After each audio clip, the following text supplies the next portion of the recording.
ছোটবেলা থেকেই জেনে আসছি যে নিষিদ্ধ জিনিসের প্রতি, নিষিদ্ধ বস্তুর প্রতি, নিষিদ্ধ কোনো কিছুর প্রতি মানুষের আগ্রহ, বিশেষ করে শিশুদের আগ্রহ অনেক বেশি থাকে। শিশুদের আগ্রহ অনেক বেশি থাকে কারণ হচ্ছে যে শিশুদের বাবা মা ছোটবেলায় যখন তাদেরকে বলে যে না এটা করতে হয় না, ওটাতে হাত দিতে হয় না, ওটা টাচ করতে হয় না, এটা বলতে হয় না, ওটা দেখতে হয় না, এই যে বিধিনিষেধগুলো আরোপ করা হয়, এটা পড়তে হয় না, সেই বিধিনিষেধের মধ্য দিয়ে শিশুদের মনে একটা নতুন কৌতূহল তৈরি হয় নিষিদ্ধ জিনিসের উপরে, এবং নিষিদ্ধ জিনিসের প্রতি আকৃষ্ট হয় শিশুরা তখন থেকে। এবং এটা চিরন্তন একটা সত্য কথা, মানুষের সহজাত প্রবৃত্তি হচ্ছে নিষিদ্ধ জিনিসের প্রতি আগ্রহী হওয়া। সেটা হোক নিষিদ্ধ বই, হোক নিষিদ্ধ সিনেমা, কিংবা হোক নিষিদ্ধ কোনো কিছু, নিষিদ্ধের উপরে একটা আলাদা টান থাকে।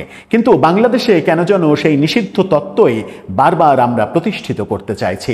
একদল আরেক দলকে নিষিদ্ধ করবে, একজন আরেকজনকে নিষিদ্ধ করবে, এক গোষ্ঠী আরেক গোষ্ঠীকে নিষিদ্ধ করবে, নিশ্চিহ্ন করবে, কবর রচনা করবে, উচ্ছেদ করবে। এই ব্যাপারগুলো এখন বাংলাদেশে সব থেকে বড় সংকটের নামই মনে হচ্ছে। যখন শাহবাগে সমাবেশ করে 29 দল ঘোষণা দিচ্ছে জাতীয় পার্টিকে নিষিদ্ধ করতে হবে, এবং তারপরেই যখন জাতীয় পার্টির কার্যালয়ে আবারও হামলা হচ্ছে, পুড়িয়ে দেয়া হচ্ছে, তখন প্রথমবারের মতো জাতীয় পার্টি থেকেও চমক জাগানো সিদ্ধান্ত আসলো এবং দাবি আসলো।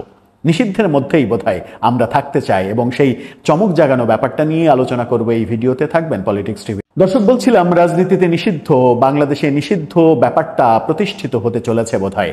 আমরা বোধহয় নিষিদ্ধের মধ্যেই এক ধরনের মজা পেয়ে গেছি নতুন করে, এবং এই কারণেই একদল আরেক দলকে নিষিদ্ধ হওয়ার জন্য উঠে পড়ে লেগেছে।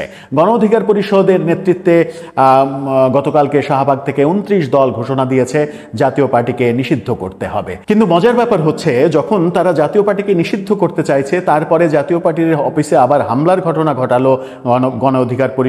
সেখানে পুলিশ গিয়ে জলকামান ব্যবহার করলো, সাউন্ড গ্রেনেড ব্যবহার করলো, এবং তারপরে জাতীয় পার্টি থেকে এবার দাবি জানানো হলো গণ অধিকার পরিষদকে সন্ত্রাসী সংগঠন হিসেবে নিষিদ্ধ করতে হবে, এবং 24 ঘন্টার মধ্যে নিষিদ্ধ করতে হবে। তার মানে বেশ খেলা জমেছে। এই দল চাচ্ছে ওকে নিষিদ্ধ করতে, ও চাচ্ছে একে নিষিদ্ধ করতে। এখন সরকার বড় বিপদে পড়বে। সরকার কাকে নিষিদ্ধ করবে আদতে? নাকি সরকারের উচিত দুই দলকেই নিষিদ্ধ করে দেয়া? জাতীয় পার্টি কি বলছে? গণমাধ্যমের শিরোনামটা আপনারা দেখে নিতে পারেন। সেখানে বলা হচ্ছে যে, আজকের পত্রিকার শিরোনাম, 24 ঘন্টার মধ্যে সন্ত্রাসীদের গ্রেপ্তার ও গণ অধিকারকে নিষিদ্ধ করতে হবে। শামীম হোসেন পাটোয়ারি, তিনি জাতীয় পার্টির নতুন মহাসচিব।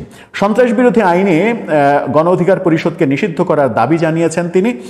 বলেছেন, যারা রাজনৈতিক কার্যালয়ে আগুন দেওয়ার কর্মসূচি দেয় তারা কোনো রাজনৈতিক দল হতে পারে না, তারা সন্ত্রাসী সংগঠন।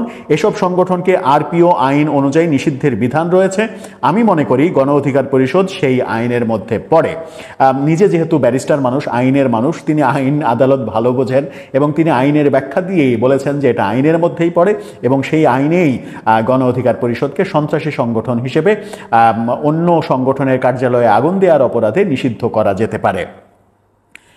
গণ অধিকার পরিষদকে সন্ত্রাস বিরোধী আইনে নিষিদ্ধের দাবি জানিয়ে তিনি আরও বলেছেন, তাদের নিষিদ্ধ করার দাবি করছি সরকারের কাছে। আজ জাতীয় পার্টির অফিসে যে ধরনের সন্ত্রাসী হামলা হয়েছে, এর জন্য গণ অধিকার পরিষদ কোনোভাবেই দায় এড়াতে পারে না। জাতীয় পার্টি কখনো কারো অফিসে আগুন দেয়নি উল্লেখ করে তিনি বলেছেন, যারা রাজনৈতিক কার্যালয়ে আগুন দেওয়ার কর্মসূচি দেয় তারা কোনো রাজনৈতিক দল হতে পারে না, তারা সন্ত্রাসী সংগঠন। এসব সংগঠনকে আরপিও আইন অনুযায়ী নিষিদ্ধের বিধান রয়েছে। আমরা মনে করি যে এই আইন প্রয়োগ করা উচিত। গণ অধিকার পরিষদের নেতাকর্মীরা আমাদের পার্টি অফিসে হামলা চালিয়েছে, আমরা এর তীব্র নিন্দা এবং প্রতিবাদ জানাচ্ছি। আমরা মনে করি রাষ্ট্রকে এর দায় ও সরকারকে এর দায়িত্ব নিতে হবে। আরও বলেছেন, যারা মব সৃষ্টি করছেন তাদের বিরুদ্ধে কোনো আইনগত ব্যবস্থা নেওয়া হচ্ছে না, তাদের বিরুদ্ধে কোনো মামলা দেওয়া হচ্ছে না। অন্যদিকে যারা মবের বিরুদ্ধে কথা বলছেন, উল্টো তাদের গ্রেপ্তারের হুমকি দেওয়া হচ্ছে। এভাবে রাষ্ট্র চলতে পারে না। এভাবে একটি দেশের সরকার চলতে পারে না, এর দায়ও তারা এড়াতে পারে না। তিনি আরো বলেছেন যে সরকার যদি আইন এবং ন্যায় বিচারের শাসক হয়ে থাকে তাহলে সন্ত্রাসীদের 24 ঘন্টার মধ্যে গ্রেপ্তার করতে হবে এবং গণ অধিকার পরিষদকে নিষিদ্ধ করতে হবে। অর্থাৎ জাতীয় পার্টি কার্যালয়ে যারা বারবার হামলা করছে তাদের সন্ত্রাসী আখ্যা দিয়ে তাদেরকে গ্রেপ্তার এবং এই ঘটনার জন্য গণ অধিকার পরিষদকে নিষিদ্ধ দাবি করছেন। আবার গণ অধিকার পরিষদ বলছে জাতীয় পার্টিকে নিষিদ্ধ করতে হবে। আদতে কাকে নিষিদ্ধ করার মধ্যে এর সমাধান লুকিয়ে রয়েছে? গণ অধিকার পরিষদ সহ 29 দল মনে করছে জাতীয় পার্টির মধ্যে আওয়ামী লীগ ভর করেছে এবং কোনো দলের আশঙ্কা আগামী নির্বাচনে জাতীয় পার্টি যদি অংশগ্রহণ করতে পারে তাহলে আওয়ামী লীগ তার উপরে ভর করবে এবং জাতীয় পার্টির প্রধান বিরোধী দল হিসেবে আবির্ভূত হতে পারে। সেটাও একটা ভয়ের কারণ এবং সেটাও তাদের নিষিদ্ধ চাওয়ার অন্যতম একটা কারণ, এটাও অনেক বিশ্লেষক মনে করছেন। আদতে সমাধান কোথায়? আমরা কি এই নিষিদ্ধ খেলায় খেলে যাব, নাকি রাজনীতিতে ইনক্লুসিভ একটা সংস্কৃতি তৈরির দিকে যাব? সেটা একটা মোদ্দা কথা এবং সেটা একটা বড় প্রশ্ন হয়ে সামনে আসছে, যদিও সেই প্রশ্নের কোনো সমাধান নেই, উত্তর নেই। দর্শক, আপনার কাছে কি উত্তর রয়েছে? থাকলে জানিয়ে লিখতে পারেন আমাদের কমেন্ট বক্স।